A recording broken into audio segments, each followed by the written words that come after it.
ತುಮಕೂರಿನ ಹಲವು ಗ್ರಾಮಗಳಲ್ಲಿ ಚಿರತೆ ಹಾವಳಿ ಹೆಚ್ಚಾಗಿದೆ. 5 ಜನರ ಮೇಲೆ ದಾಳಿ ನಡೆಸಿದ ಚಿರತೆಯನ್ನ ಕೊನೆಗೂ ಸೆರೆ ಹಿಡಿಯಲಾಗಿದೆ. ತುರುವೇಕೆರೆ ತಾಲೂಕಿನ ದೇವಿಹಳ್ಳಿ ಗ್ರಾಮದಲ್ಲಿ ಘಟನೆ ನಡೆದಿದೆ.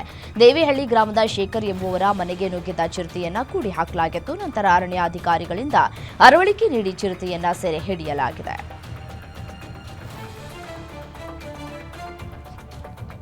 ಚಿಕ್ಕಮಗಳೂರು ಜಿಲ್ಲೆಯಲ್ಲಿ ಈ ಬಾರಿ ಧಾರಾಕಾರವಾಗಿ ಮಳೆ ಸುರಿತಾ ಇರುವುದರಿಂದ ಹಳ್ಳ ಕೊಳ್ಳಗಳು ಸೇರಿದಂತೆ ಬಹುತೇಕ ಜಲಮೂಲಗಳು ಭರ್ತಿಯಾಗಿವೆ. ರಾಜ್ಯದ 2ನೇ ಅತಿದೊಡ್ಡ ಕೆರೆಯಾದಂತಹ ಅಯ್ಯನ ಕೆರೆ ಕೋಡಿ ಬಿದ್ದಿದೆ. ಹೀಗಾಗಿ ಚಿಕ್ಕಮಗಳೂರು ಶಾಸಕ ಎಚ್.ಡಿ. ತಮ್ಮಯ್ಯ ದಂಪತಿ, ವಿಧಾನ ಪರಿಷತ್ ಸದಸ್ಯ ಭೋಜೇಗೌಡ ಸೇರಿದಂತೆ ಅಧಿಕಾರಿಗಳು ಹಾಗೂ ಮಠಾಧೀಶರು ಕೆರೆಗೆ ಬಾಗಿನವನ್ನು ಅರ್ಪಿಸಿದ್ದಾರೆ.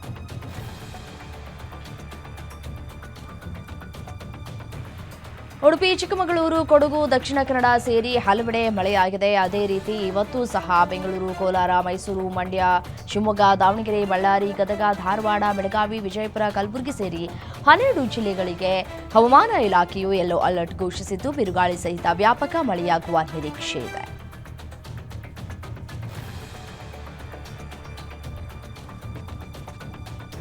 ಅಮೆರಿಕ ಭಾರತದ ಮೇಲೆ ಶೇಕಡ 25ರಷ್ಟು ಸುಂಕ ವಿಧಿಸಿದೆ. ಅಮೆರಿಕ ಅಧ್ಯಕ್ಷ ಡೊನಾಲ್ಡ್ ಟ್ರಂಪ್ ಘೋಷಿಸಿದ್ದಾರೆ. ಆಗಸ್ಟ್ 1ರಿಂದ ಜಾರಿಗೆ ಬರಲಿದೆ ಅಂತ ಹೇಳಿದ್ದಾರೆ. ಜೊತೆಗೆ ರಷ್ಯಾದಿಂದ ತೈಲ ಮತ್ತು ಮಿಲಿಟರಿ ಶಸ್ತ್ರಾಸ್ತ್ರ ಖರೀದಿಸುವ ಕಾರಣ ಭಾರತ ಹೆಚ್ಚುವರಿ ದಂಡವನ್ನು ಪಾವತಿಸಬೇಕಾಗುತ್ತೆ ಅಂತ ತಿಳಿಸಿದ್ದಾರೆ. ಈ ಬಗ್ಗೆ ಸಾಮಾಜಿಕ ಮಾಧ್ಯಮ ವೇದಿಕೆ ಟ್ರೂತ್ ಸೋಷಿಯಲ್ನಲ್ಲಿ ಮಾಹಿತಿಯನ್ನು ನೀಡಿದ್ದಾರೆ.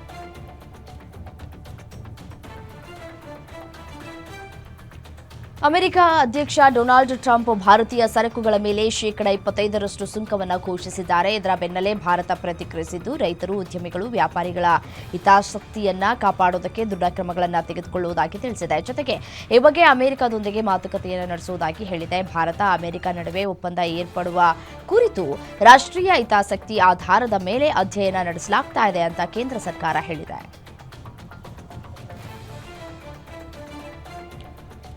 ಲೋಕಸಭೆಯಲ್ಲಿ ಕಾಂಗ್ರೆಸ್ ನಾಯಕ ರಾಹುಲ್ ಗಾಂಧಿ ತೋರ್ಪಡಿಸಿದ್ದ ನಡೆಗೆ ಈಗ ಸಾಮಾಜಿಕ ಮಾಧ್ಯಮಗಳಲ್ಲಿ ಆಕ್ರೋಶ ವ್ಯಕ್ತವಾಗ್ತಾ ಇದೆ. ಪಹಲ್ಗಾಮ್ ಭಯೋತ್ಪಾದಕ ದಾಳಿಯ ಬಳಿಕ ಭಾರತೀಯ ಸೇನೆ ಪ್ರದರ್ಶನ ಮಾಡಿದಂತಹ ಶೌರ್ಯಕ್ಕೆ ವಿರೋಧ ಪಕ್ಷದ ನಾಯಕ ರಾಹುಲ್ ಗಾಂಧಿ ಯಾವುದೇ ರೀತಿಯ ಗೌರವವನ್ನು ಸಲ್ಲಿಸಲಿಲ್ಲ ಎನ್ನುವಂತಹ ಆರೋಪಗಳು ಕೂಡ ಸಾಕಷ್ಟು ಕೇಳಿಬರ್ತಾ ಇದೆ. ಇದರ ವಿಡಿಯೋ ಸಾಮಾಜಿಕ ಮಾಧ್ಯಮಗಳಲ್ಲಿ ಹರಿದಾಡ್ತಾ ಇದ್ದು ತೀವ್ರ ಚರ್ಚೆಗೆ ಕೂಡ ಕಾರಣವಾಗ್ತಾ ಇದೆ.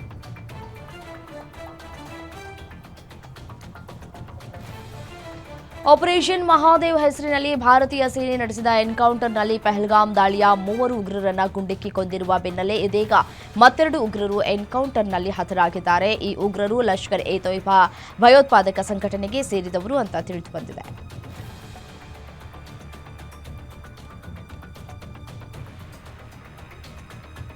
ವಿದ್ಯಾರ್ಥಿನಿ ಮೇಲೆ ಖಾಸಗಿ ಶಾಲೆಯ ಶಿಕ್ಷಕ ಅತ್ಯಾಚಾರ ಎಸಗಿರುವ ಘಟನೆ ಆಂಧ್ರಪ್ರದೇಶದಲ್ಲಿ ನಡೆದಿದೆ. ಆಕೆ ಈಗ 3 ತಿಂಗಳ ಗರ್ಭಿಣಿಯಾಗಿದ್ದಾಳೆ. ಅತ್ಯಾಚಾರದ ಬಗ್ಗೆ ಹೊರಗಡೆ ಯಾರಿಗಾದರೂ ಹೇಳಿದರೆ ಕೆಟ್ಟ ಪರಿಣಾಮ ಎದುರಿಸಬೇಕಾಗುತ್ತೆ ಅಂತ ಮುಖ್ಯ ಶಿಕ್ಷಕ ಜಯರಾಜು ಬೆದರಿಕೆಯನ್ನ ಹಾಕಿದ ಅಂತ ವಿದ್ಯಾರ್ಥಿನಿ ತಿಳಿಸಿದ್ದಾಳೆ. ಅಧಿಕಾರಿಗಳು ಪ್ರಕರಣವನ್ನು ದಾಖಲಿಸಿಕೊಂಡು ತನಿಖೆಯನ್ನು ಆರಂಭಿಸಿದ್ದಾರೆ.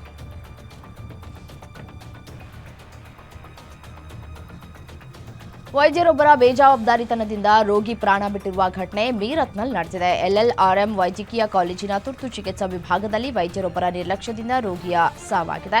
ವೈದ್ಯರೊಬ್ಬರು ಕುರ್ಚಿಯ ಮೇಲೆ ಮಲಗಿ ನಿದ್ರಿಸಿದ್ದಾನೆ. ಅದೇ ಸಮಯದಲ್ಲಿ ಗಂಭೀರವಾಗಿ ಗಾಯಗೊಂಡಿದ್ದ ವ್ಯಕ್ತಿ ಸ್ಟ್ರೆಚರ್ ಮೇಲೆ ಮಲಗಿದ್ದಾರೆ. ತುಂಬಾ ರಕ್ತಸ್ರಾವವಾಗ್ತಾ ಇತ್ತು, ಆದರೆ ವೈದ್ಯರಿಗೆ ಎಚ್ಚರವೇ ಇರಲಿಲ್ಲ. ಗಾಯಾಳು ಚಿಕಿತ್ಸೆ ಸಿಗದೆ ಸಾವನ್ನಪ್ಪಿದ್ದಾರೆ ಅಂತ ರೋಗಿ ಕುಟುಂಬದವರು ಆರೋಪವನ್ನು ಮಾಡ್ತಾ ಇದ್ದಾರೆ.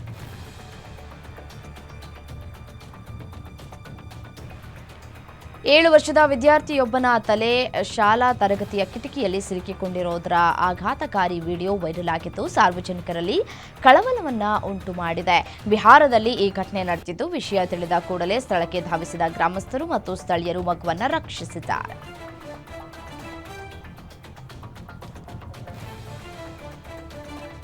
ಕುಡಿದು ವಾಹನ ಚಲಾಯಿಸ್ತಾ ಇದ್ದ ವ್ಯಕ್ತಿಯನ್ನ ಹಿಡಿದಿದ್ದಕ್ಕೆ ಕೋಪಗೊಂಡು ವ್ಯಕ್ತಿಯೊಬ್ಬ ಬೆಂಕಿ ಹಚ್ಚಿಕೊಂಡು ಪೊಲೀಸ್ ಠಾಣೆ ಎದುರೇ ಆತ್ಮಹತ್ಯೆಗೆ ಯತ್ನಿಸಿರುವ ಘಟನೆ ತೆಲಂಗಾಣದಲ್ಲಿ ನಡೆದಿದೆ. ಪೊಲೀಸ್ ಅಧಿಕಾರಿಯ ಮುಂದೆಯೇ ಪೆಟ್ರೋಲ್ ಸುರಿದುಕೊಂಡು ಆತ್ಮಹತ್ಯೆಗೆ ಯತ್ನಿಸಿದ್ದಾನೆ. ಈ ವ್ಯಕ್ತಿಯನ್ನ ರವಿಲ್ಲಾ ನರಸಿಂಹ ಅಂತ ಹೇಳಿ ಗುರುತಿಸಲಾಗಿದೆ. ಪೊಲೀಸರು ಅವರನ್ನ ಉಳಿಸುವಲ್ಲಿ ಯಶಸ್ವಿಯಾಗಿದ್ದಾರೆ.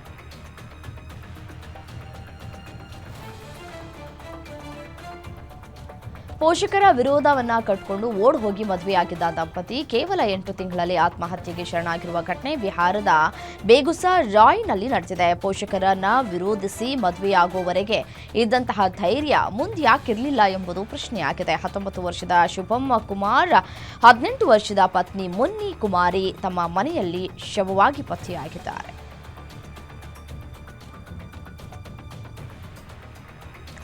ಕನ್ವರ್ ಯಾತ್ರೆಗೆ ಹೊರಟ ವ್ಯಕ್ತಿಯನ್ನ ತಡೆದು ನಿಲ್ಲಿಸಿ ಬೆಂಕಿ ಹಚ್ಚಿರುವ ಘಟನೆ ಉತ್ತರ ಪ್ರದೇಶದ ಬಾಗ್ಪತ್ನಲ್ಲಿ ನಡೆದಿದೆ.